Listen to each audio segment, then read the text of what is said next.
আল্লাহর পথে ফিরে আসা কতটা সহজ, কিন্তু সেই পথে অটুট থাকা কতটা কঠিন তা এখন নিজেই অনুভব করছি। দিনের পর দিন গড়ে ওঠা বাজে অভ্যাসগুলোকে ছেড়ে দেওয়া এটা কোনো সহজ কাজ নয়।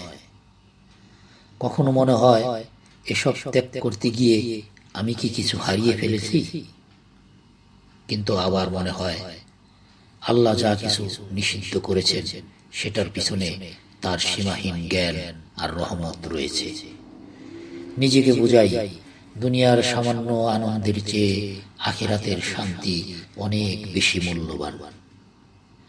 এক একটা মুহূর্তে হয়তো নফস আমাকে টেনে হেসড়ে নিচে নামাতে চায়, কিন্তু আল্লাহর কথা মনে হলে আবার শক্তি ফিরে পাই। নিজেকে বারবার বলি, আল্লাহকে পেতে হলে কিছু হারাতে হয়, আর এই হারানোর মাঝেই আসলে জয় লুকিয়ে আছে।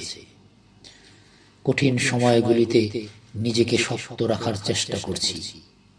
জানি আল্লাহ কখনোই আমাকে ত্যাগ করবেন না। আমি শুধু তার কাছে সাহায্য চাই, যেন এই পথে টিকে থাকতে পারি। এই পথটা কঠিন, কিন্তু এটাও জানি এই পথেই প্রশান্তি আছে।